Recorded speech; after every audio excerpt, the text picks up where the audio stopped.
Welcome to the Midlife Reinvention Podcast, a podcast helping women in career life transitions achieve clarity on their next steps so they can transform uncertainty into an energizing next chapter.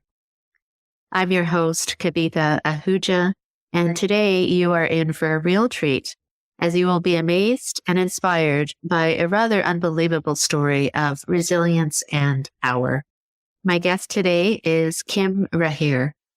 Kim is a 60-year-old mother of three who was diagnosed with MS 10 years ago and decided to ignore her doctor's advice and muscle her way back to a happy life.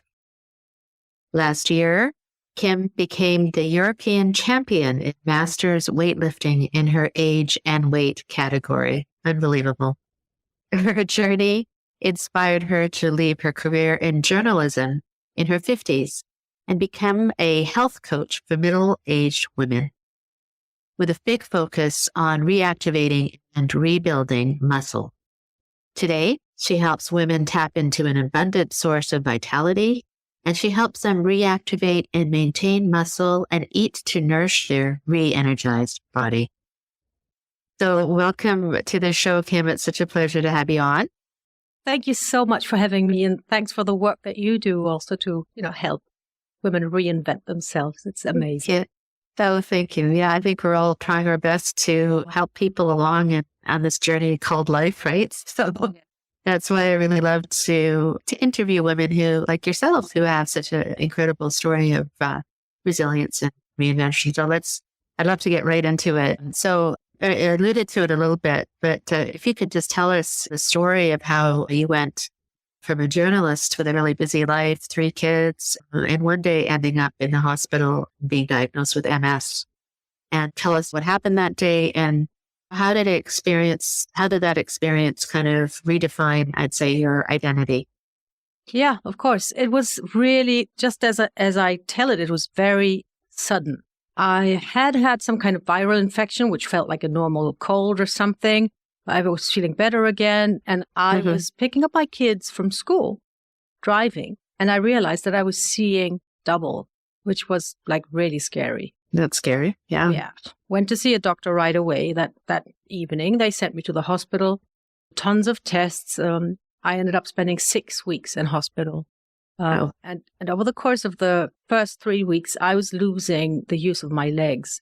I was mostly losing the sensitivity, but it meant that I didn't get any feedback from my legs. And after 3 weeks, I couldn't even wiggle a toe. And oh my goodness. Wow. I think the predominant emotion at that point in time was fear, anxiety, uncertainty, not knowing, because they weren't very clear on what was happening. They knew it was autoimmune, but since I had symptoms that were like all over the place and didn't fit this box completely and the other box either completely, so they couldn't make up their minds. They actually gave me like the final diagnosis when I had left hospital and said, this must have been, and that was my first bout with autoimmune disease, because that still was something that they call a syndrome Guillain-Barré, which is a one-off. So I was told that, I needed a bit of treatment for about a year. But after a year, I would be fine. And I learned to walk again. And I was very grateful for being able to walk again.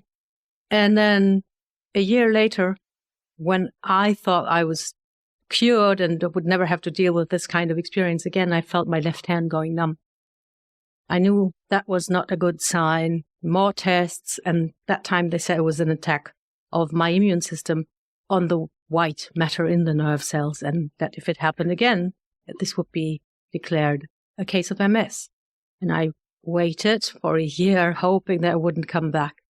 But it did come back.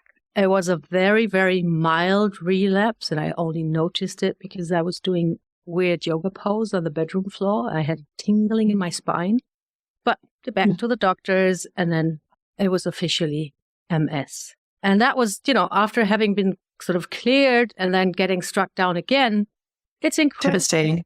Yeah. It's incredibly hard.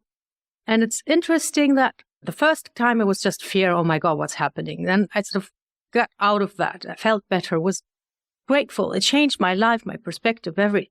The second time, I think it was more of like disappointment. This idea that you have a plan for your life. You have an idea of how you want it to go. It doesn't go the way you want it to go. You have to accept that. You get through this. You make a new plan and you are already sort of grateful and flexible and you know that you're not in charge and that things can happen.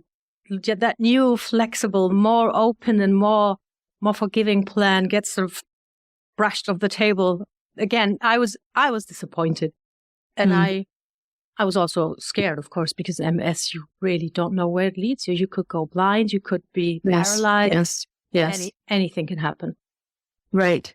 So it's interesting when you describe that, the different emotions that happened when you were first diagnosed. Well, firstly, the fear, anxiety, uncertainty, and then the gratefulness, and then disappointment again. So it's, as we go through life, we experience all these different emotions. And so tell me what happened. I mean, tell us what happened after that. So I know that you said it kind of redefined your identity, but you also said, when we talked earlier, that you kind of muscled your way out of the illness.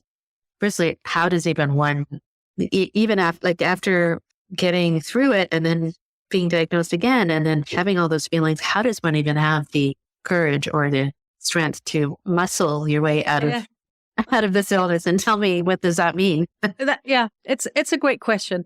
The first thing that I want to tell you is that when the doctor said, this is MS and you will need to take lifelong treatment, and he was just like sort of prescribing the drug and wanted to send me on my way. And I went, hang on 1 minute. What? Lifelong treatment? I was not going to take that without asking questions. And he was not used to that. And I fought with him for an hour and I said, what if I'm getting better already? My second relapse, it was so mild. It was hardly anything. If I hadn't been sort of attentive, I would not even have noticed. If I take this treatment, I will never know if I'm getting better or if I'm just okay because of the treatment. And, I will also depend on this thing forever. Why, really? And he was not used to someone asking so many questions. He was for you. Patient for a while. After an hour or so, he got a bit impatient and I just had to give in and say, okay, I'm going to do this. And I asked him if I could exercise because I had this desire to be in charge of my body again. An autoimmune disease, it feels also like a betrayal because your body is turning against you, against itself. And I never thought of it that way. Yeah. And you feel so out of control. And I wanted to get some kind of control back. I don't think it was like that verbalized in my mind at the time. It's just I felt that I needed to do something and I felt that I wanted to be strong. So I asked him, the doctor, can I exercise? And he said, yeah, but you better be careful. And that was all he said. And to this day, I don't think he was doing right by me because he should have either said, I don't know enough about MS and exercise to give you expert advice. Right. So maybe talk to someone else. Or he should have said, do whatever you feel able to do. Something that would have been empowering. What he did was like sort of take himself out of the equation. I don't really want to say anything. He probably knew that he couldn't say exercise isn't good for you, but he wasn't sure in how exercise might help me. He had no idea. So he left me with that thing all alone. I was lucky because I had an appointment with a nurse who showed me how to inject myself with that medication.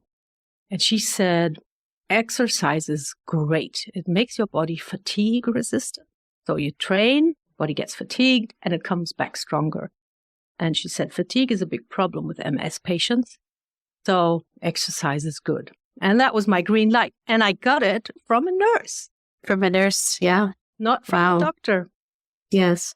So I armed myself with a book. It was one of the first books. I think it was written at the end of the 90s. It was one of the first that said women should lift heavy. And I started lifting. And I felt better so soon because after you have a relapse, you get treated with, I don't know how you call this in English, with corticoids or steroids or something like this. Yeah, corticosteroids, yes. And they make you feel pretty, it made me feel pretty kind of like dizzy and weak. So, you're not totally yourself. Yes. But I decided I was going to go to the gym, and I started lifting. Of course, I didn't start with tons and tons of weight, but I knew my goal was to lift heavy. And my goal was also to build myself back up. And that was the first time. I'd been an exerciser before, but it was the first time I came with that intention, that clear purpose, build myself back up, not to kind of stay in shape or kind of control my weight or maybe change the way I looked or anything. I just wanted to become strong again. And it makes a huge difference when you train with that kind of purpose. And yes, I felt better and stronger within a matter of weeks, just really? weeks. Yes. No. That's how fast this can go. And then with my checkups and everything, they became a formality because I was doing so great. I was still. What did the doctor say? They said, "Wow, you look good." Did he say, "Oh, okay, well, exercise is good"? No, because we moved. We left. Oh, right. We left the country, not because of the doctor. Okay. We moved to Spain. I found myself. There's always like small sort of coincidences in life. I don't even know if they're coincidences. I just Googled to find myself a neurologist, and I found the number one guy in Spain for MS who knows all the latest research, who's very much into it, who really works just with that. And I was really just Googling, looking at, hospitals and where I could go. And I found that. Yes. Wonderful. And he was totally surprised when he saw me and said that was quite untypical for MS patients to be in the shape I'm in. There was also like little things, reflexes that I had lost during the relapses, and I had been told that's never going to come back. And it all came back. I was really like in fighting shape. And so after three years of injecting myself, which is very unpleasant because it takes a toll on the skin at the injection sites, and it gave me flu-like symptoms. Some people get that from this treatment, which is interferon beta. So every day I injected myself, I had like a headache and I felt heavy and tired. And I just took over-the-counter medication to deal with that. I didn't want to stay at home and feel sorry for myself and be miserable. But after 3 years of that, I went to see that Spanish neurologist, and I said, "Listen, we're going on a camping trip in Canada. It's a long flight. The medication has to be refrigerated. You have to really fight with the flight attendants to put that in the fridge for you because they don't have any space and they can't accommodate every passenger like that. Yes. And then camping and sort of injections. I thought is not really, feels like cumbersome. Can I suspend the treatment for 3 weeks? Would that be a problem?" And he said, "You can stop the treatment for good and give that a try if you want to." And I couldn't believe my ears. He said, "If you want to keep going, I'll be supporting you. But if you want to stop, I'll be supporting you too." He said, "Hell yes, I want to stop." I never wanted this in the first place. And then he said something that I'll always be grateful for. He said, "We are actually not 100% sure at this point in time if this treatment is effective in preventing MS relapse." And I found that was very brave of him to say that. Honest and brave, because I think it still gets prescribed, this treatment. Yes. And he could also have said like nothing, fearing that I might think I'd been given the wrong thing or whatever. And he was just honest, and I really respect him for that. And it gave me lots of hope. Because if there was a chance that this treatment wasn't really effective, then that could mean if I had been without any relapse for 3 years, that it wasn't because of the treatment, but because of me getting better. Yeah. So that gave me the courage to say, yes, let's stop this. And that was 6.5 years ago. And I've been without treatment and without any relapse since. Wow. Congratulations. That's amazing. Thank you so much. That's amazing. It's so inspiring. That's really why I wanted to listen to your story and have people hear that. I wouldn't say that it's like everybody should get off medication, but I just think that the purpose behind what you did is so important. And I love when you said that it felt like your body betrayed you. And I never really thought of that as it's like your body's attacking you. And so the impetus for you is really to build yourself back up. And that's what you did with muscling your way out of the illness. And that just takes so much courage, I would say. And I think also, I mean, maybe I'm wrong, but maybe it took a lot of internal belief that you can do this. I think so. Yes. Yeah. I think there was like a transition, because when I started, looking back now, it looks a lot like I was a little bit in denial. Yes. I wanted to make myself believe that I was okay and that I could do anything and that I could live a normal life. I wanted to ignore that I was a patient of something, whether that had a condition.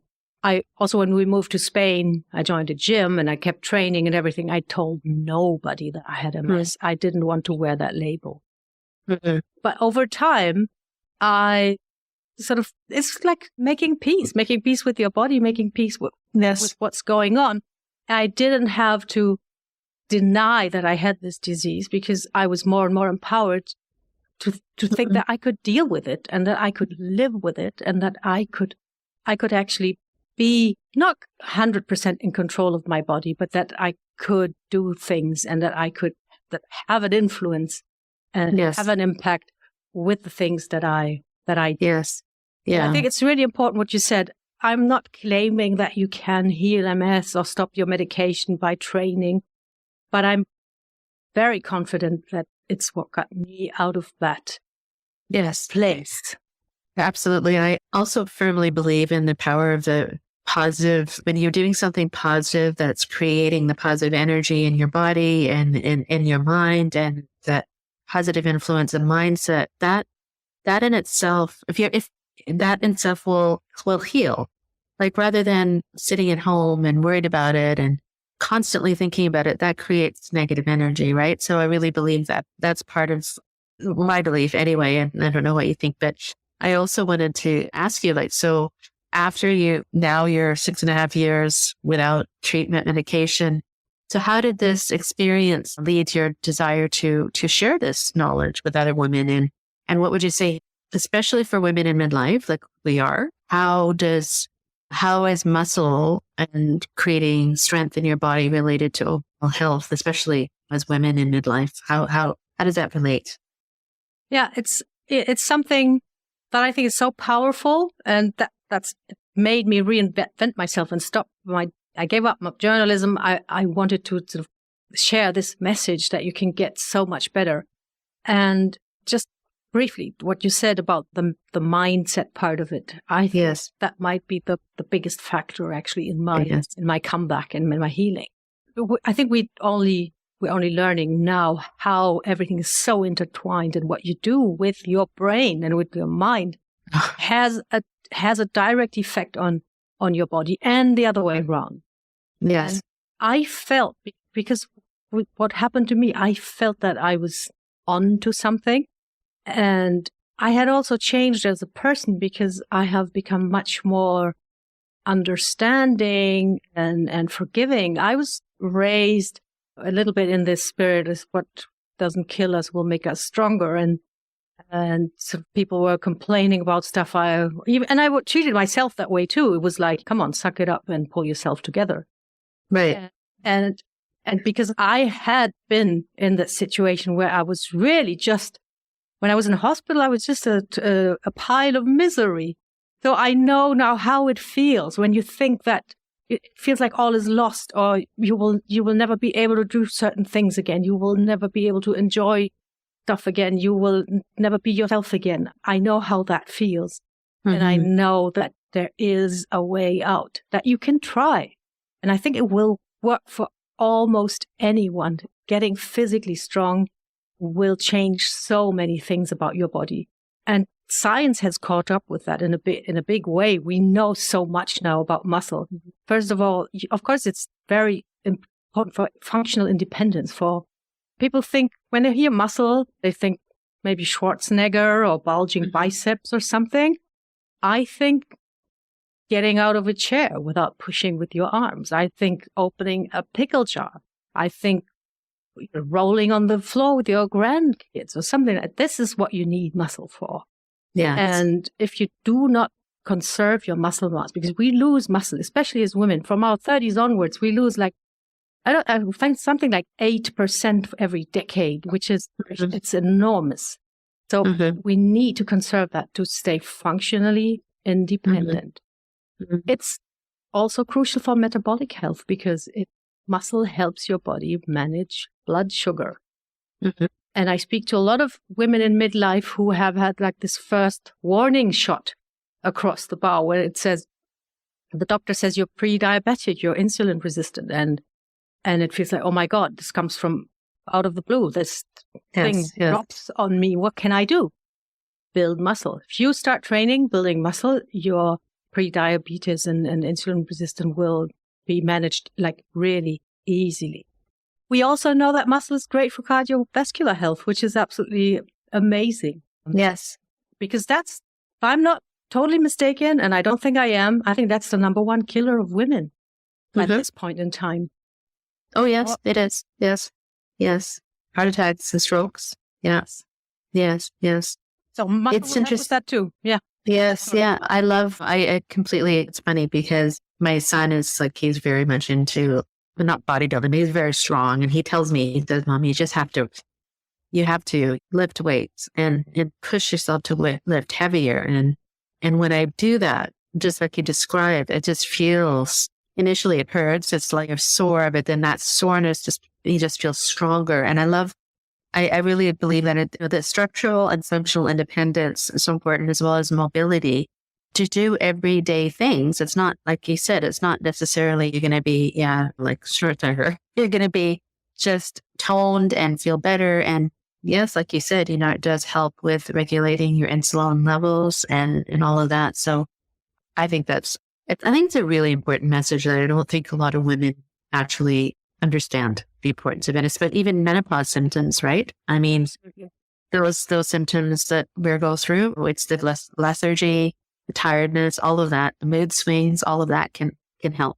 So practically, how can women how can you start building muscle without getting hurt? And I know I see that because I see women who have been to classes, like fitness classes, where I just see it and I just cringe because they don't do the right form, right? And then they just get hurt or they get injured and it's like, oh, well, whatever. So maybe you can give a little bit of tips on that. I think that's crucial, especially for midlife women. It's so important. Yeah. You want to start where you are at. And then there's this thing, and I hear this when I talk to women, I hear this all the time. They even call it like a disconnect because they still feel as though their body could do things that it could do 20 years ago. They feel tired, they feel heavy, they feel lethargic, they feel low, but they imagine that if they just go to the gym and do stuff, then they're going to get better. And sometimes when they really get motivated and say, I'm going to start training today, they go to the gym and they move their body as if it was the same that it was 20 years ago. Yes. It isn't. We are not who we used to be. So you need to find out what is your physical status right now. And you have to be very honest with that. Best thing is to find someone who can have a look at you, at your strength, at your mobility. And that's where you start. And most women, if you have been sedentary for a long time, you actually need to sort of reconnect your brain with your muscle. I mean, the connection is always there, but it might not be very functional because if you haven't done anything, if you haven't moved a lot over the decades, and this is also important, if you haven't, it doesn't make you a lazy or a bad person. You've just had other priorities or had a life to live, things to do. But if you haven't exercised in a long time, the connection between your brain and your muscles is probably kind of offline. And you need to wake that up with very gentle activation exercises. It doesn't take long because the connection is there. It's just waiting to rise again and to be functional again. That's how you want to start. And when I work with women, most of them, they don't want to go to the gym. They don't feel at home there. And I totally understand. I start with exercises at home and I make it 15 minutes a day, not more. Because first of all, we want this reactivation to be gentle. And we also want to acknowledge that this is a change of lifestyle that can create some resistance in your mind. Even if you have the best of intentions and you say, I want to do this now, when it comes to really executing that behavior, it must be as simple and as easy as possible, especially when you start. So don't go out and think, I'm going to go to the gym 3 times a week and lift for an hour. I'm going to get so strong and I'm going to be just fine. Because if you haven't done that for a long time, just imagine you have to pack your bag, you have to get in your car, you have to drive through traffic, you have to find a place. Yeah, there's all this resistance that could come in. It's like, oh, I don't know. You're going to do that once. Excuses. Yeah, absolutely. And it's totally normal and it's human because our brain hates change. It doesn't want that change. So I make that change as small as possible. 15 baby minutes steps. at home. Baby steps. Absolutely. I think we might have met for I don't know why we met. Because it's just weird, what you just said, because I have had a bit of an injury in my knee and my back. And I think it was because I did that. I went to the gym and I was all excited and I injured that. Right. So again, back to my son, he says, okay, I'm going to give you this program. So it's 15 minutes of mobility exercises and then 15 minutes of weights, not over the top. And that's what he told me. And I'm like, that's not enough. I said, how is that going to help me? I'm so used to doing hour classes. And he goes, just do it. Just do this. And so it's completely aligned with what you're saying. So I wanted to share that. It was like, okay. So it's true. You have I love what you said, is that reconnect with your body and start where you are at. So I think those are the key takeaways from that in terms of starting. And I'm sure you have a program that can help women with that. So that's fantastic. So Kim, I know we talked about the physical and then we kind of talked a little bit about the mindset, but talk to me a little bit about what you think is the meaning behind resilience. I know you have to be very resilient in your life, not only physically, but I know that you've also reinvented your career from journalism to health coach. So what is resilience? And, what is the common kind of theme between these different reinventions that you've kind of had to make in your life?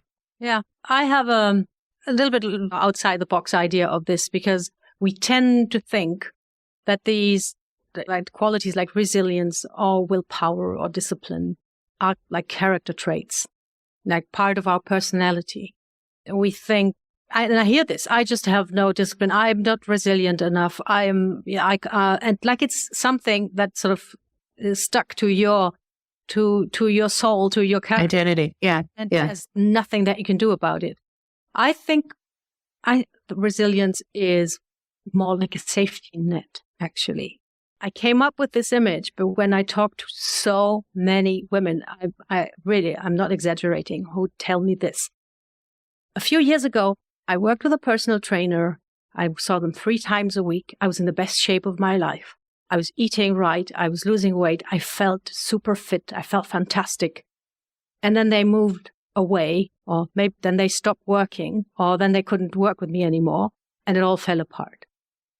And I thought, wow, how can you sort of have your whole health system rely on one single source of support?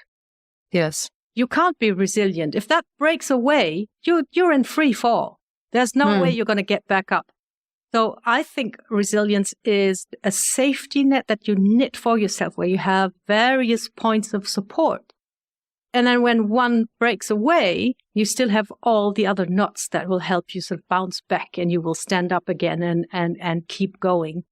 And it's something that you want to have in mind all the time. Don't just train with one person if you go to a gym. Have some friends that you can train with. Have a system for how you eat. Have things in place where you go for walks regularly. Stuff that all kinds of sort of support systems that you have in place for your health that you know will help you and that will keep you going. And then when one of them, like you could get injured, for example, say you injure your shoulder. And if you have just this one training routine or this training habit where you go to the gym and you do a certain amount of exercises and then you hurt your shoulder and you're going to say, okay, I can't go to the gym. What do I do? But if you have other classes that you go to, if you have a regular walking habit, these are all these things that you can keep doing while your shoulder heals, and you don't fall all the way through. You get sort of caught by that safety net, and then you bounce back up and don't rely on just. This is really something I want everyone to understand. Don't rely on just one support in your health system. Have various points that you can fall back on. I love that so much. I love the analogy. Resilience is a safety net, and you knit it for yourself where you have various sources of support. I love that. I love that kind of twist on the meaning behind that. Thanks for sharing that. And when I think about that, I'm going to think, okay, well, what am I relying only on one person, or am I expanding my support? Because that's exactly what we need to do as women, especially. Like, you can't just give up if one thing in your body is going to give up, like your shoulder, your knee. Things are going to happen. Things are going to happen. So you can't let everything else go by the wayside. So that's a great example. I think it's also very important and this is difficult because it's so in on our culture to understand that most of the things that we think are characteristics of us or part of our identity are linked to just skills. And if we think it's our identity, then we have to struggle with shame and guilt, and it's just me, and there's something wrong with me, and I just can't do this. Whereas when you think of most of these things as skills, you can work on them. You can get better at it. You can get better at self-control if you know how to work on it. You can get better at all these things. There's nothing wrong with you. You just don't have that particular skill. And that's it. And I think that's a relief. That's so liberating, because truly many, many women in midlife think that there's something wrong with them and that there's nothing anyone can do. And that's just not the case. That's thoughts become things, right? So if you think that, then that's going to happen. Absolutely. And just on that as well, like when you are training with women and when you're advising them, so along with exercises, obviously eating right and nourishing your body. And why is, I think you mentioned that, why is trying to eat healthy the worst strategy that women or people can use to drop the fat and the weight?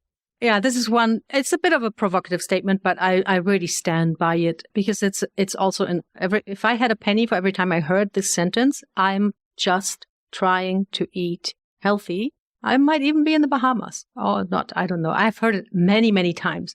And the first thing you need to see is trying is not a valid goal. If that's your goal, if that's your health goal, I'm going to try something.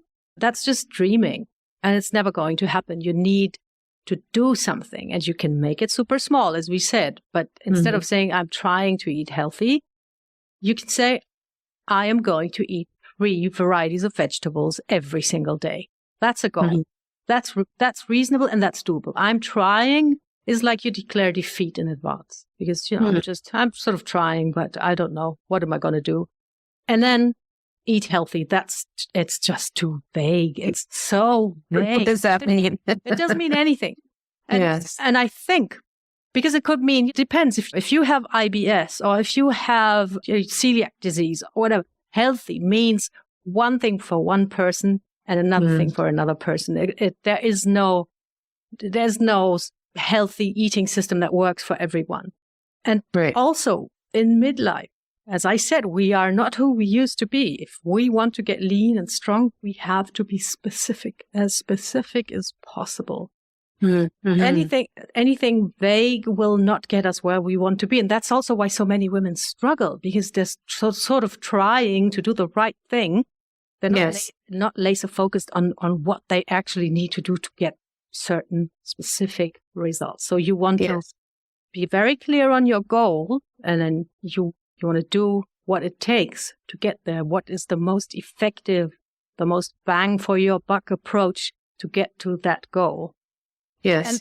And I also think that I'm just trying to eat healthy is a way of, you don't really want to change.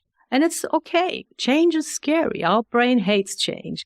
When you say, I'm just trying to eat healthy, is like, I'm kind of doing the same thing as before, but I'm swapping a few things. Instead of eating a bag of chips, I'm going to eat a bag of almonds, which is probably less harmful, but it doesn't change your basic approach to food. Because if you're eating that bag of chips or that bag of almonds because you need food for comfort, and it's your only source of comfort, and you just keep doing that just with a different kind of food, that's a surface level sort of intervention. You're not really tackling the basic problem. So you want to be really specific. Yes. You need to be open to some meaningful change. Otherwise, it's not going to happen. Yes. Yes. What I completely agree with. What I get from that is really create your own definition of what does healthy mean for you, because it's not the same for everyone. So if healthy, like you said, if somebody has celiac disease or whatever, what does going healthy mean to you? It's not and be more specific and clear on what your goals are. So I really love that. That's fantastic. So Kim, people women who are listening to this podcast are primarily women who are kind of going through transitions in their life, or thinking about their next steps, who are wondering, what do I do next? And so from your experience in your changing careers, not only changing careers, but also transforming your life, what would you say, what have you learned? What is the common theme, or what would you advise women who are going through these kind of reinventions? And from your experience, what would you advise them at this point to really look forward to, or what is your lesson that you maybe like to impart? I think at this point in our life, the biggest favor we can do ourselves, and this is going to sound crazy, but I think the biggest favor we can do ourselves is to let go of the big picture. It's often said that you need to see the big picture and put things into perspective, and it's fine. But in the process of reinventing yourself, which is like a crisis, right? Because it's a moment of change. It's a moment of decision, of letting go of stuff and then choosing other stuff. And if you look too far ahead, you're going to be scared. You're going to be scared so much if you see all the road that you still have to travel with this reinvention. You're starting something completely new. If you look at where you're at and all the way you have to go, how high that mountain is, it's going to be so scary. It's going to sort of slow you down and maybe even paralyze you. And it's something that helped me also in my darkest hours when I was thinking, oh my God, what's going to become of me? I just let go of that big picture and focused on today, what I can do today. Mm-hmm. And take a small step into the direction that I want to go, to do something small. Always focus on what you can do right now. Don't look so far ahead. Mm. I know we're told to be strategic and think about future you, what's going to save or what you do today. But I think at this point in our life, because we know we're like sort of the half of our life is sort of behind us. Yes. No. So if we look ahead and think, oh my God, in 30 years, am I even going to be able to do what I want to do now? And don't go there. Yes. Yes. I love that. Yeah. Focus on today and do something, because that will make you feel good right away. And that will give you momentum to keep going. Yes. I love that, because it's so true. Because when you're looking, when you make these big plans and you not only get overwhelmed, but then you also then you're not happy with the current state you're in, right? You're not appreciative of where you are now. Yes. Because if you're appreciative of where you are now and you take the small steps to just get better day by day, I'm not saying don't have that vision. I think the vision is important of where you want to be. And that kind of leads you, that kind of guides you. But I love that, because that's what I tell my clients is that don't get overwhelmed. Don't get overwhelmed with all the things that you need to do. Just appreciate where you are now, that you've gotten here, and you have done a lot. And as women in midlife, we have done a lot. Appreciate what you've done. Appreciate who you are. You're unique, and just enjoy the moment, I guess would be the thing. Absolutely. So those are some great tips. It's gotten me encouraged, and I feel like I'm going to go work out now. So yes, Amazing. Yes. So tell us, Kim, about, you have a fabulous In 15 program, and I really am thinking of checking it out myself. So tell us about it and what you teach and all the good things. Yeah, it's an approach where you just have to dedicate 15 minutes a day to exercise that you can do in the comfort of your home. You can even do it in your pajamas first thing in the morning, so you don't not too much hassle, no excuses. Just 15 minutes every day, and that will make you feel better, super energized and confident within a matter of weeks. And over time, it will help you drop 15 pounds, depending on how much you have to lose, pretty sort of easily, because we don't go on a diet either. The nutrition part of that program is very focused on nourishing, on thinking, what do I have to give my body for it to be, to perform, to be energized, for me to be happy with my food. So there's no forbidden foods, which I think is really important. And before we even talk about what to eat, we practice how to eat, to be really in contact with your body and what it needs. Because that's something we all have lost. And that's why we tend to overeat, because we also have this onslaught of food 24/7. So if we can sort of turn from the outside towards the inside and find out, what does food actually do for me? How do I feel? How much do I need? Can I slow down? Can I sort of connect and know when I've had enough? Because that then is a skill that you can apply anywhere. You can go on vacation or eat in a restaurant. If you're not trying, you're doing. Yeah, absolutely. Right. Yeah. And you're working with your body and not against it. You're not trying to starve yourself. You're going to restrict foods. You just know what you need, and you know when you've had enough. And then the whole thing comes, of course, packaged with a lot of support, because I think that's really crucial, especially for midlife women. So many of us feel like we're invisible. Nobody cares. We're irrelevant. And when you have a support system in place where someone actually is in your corner and cares, it can make a world of difference for just feeling so much better and more confident. And then the physical change will happen nearly as a side effect. So you don't, it's not like we're going on a diet and we're starving ourselves into submission. Not at all. It's really all about building and nurturing and confidence. And many women come to me because they want to lose weight. And then after a few weeks, they say, oh my God, this is so much better. I feel so great. And they feel the strength, and they feel this effect that it has on their body. Is it available? Is it online, or is it okay? So you have an exercise routine that you put online, or is it? How does that work? I work exclusively online, and it's going to be your exercise routine, because that's one of the cornerstones of my approach, is that you need to start where you are at. So we are going to assess you, see how you move, how strong you are, how mobile you are, and then I'm going to build a exercise sequence that is challenging enough for you, but it's not going to be overwhelming or going to hurt you. So that's very customized, because that's the one point, especially in midlife, that we really have to be totally focused in on. Yes. We get hurt, and we don't want that. No. Well, that's fabulous. I think I love that approach for the 15 minutes a day. I think that's so doable. And then you get more motivated as you see the results. So great idea. And tell us where we can find you and where we can learn more about your program. Yes, you can go to my website, which is kimrahir.com.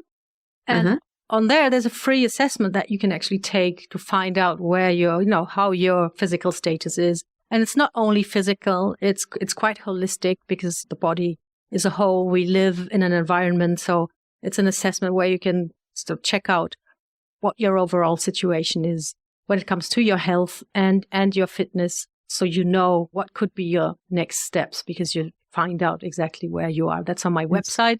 And then you can follow me on Facebook, Kim Rahir, with my name. I share my weightlifting adventures and tips and tricks and thoughts on what to do in midlife if you want to get stronger and leaner and just happier and more confident. That's wonderful. That's excellent. So that's kimrahir.com. So it's RAHIR.com. Yes. Fantastic. Well, we'll have this information on our show notes. So I'd encourage, I'm definitely going to check it out again. And I encourage our listeners to, if any of this has made any impression on you, which I'm sure it has, to please check Kim out. And that would be wonderful. And so thank you for all the wonderful tips and sharing your story. Maybe before we leave, any kind of last thoughts or any last words you had? Yeah. Most of all, thanks for having me. I really enjoyed this conversation. I just want to tell every woman out there that it's never, never, ever too late. Because I've come back from like a very, very dark place. And no matter where you're at right now, you might feel it's too late, but it isn't. And give yourself the benefit of the doubt and just try something, because it really never is too late. You can start a fitness journey when you're 99 and still get better and feel better. Absolutely. Cheers to that. Thank you so much. I appreciate all the information and good luck. Thank you.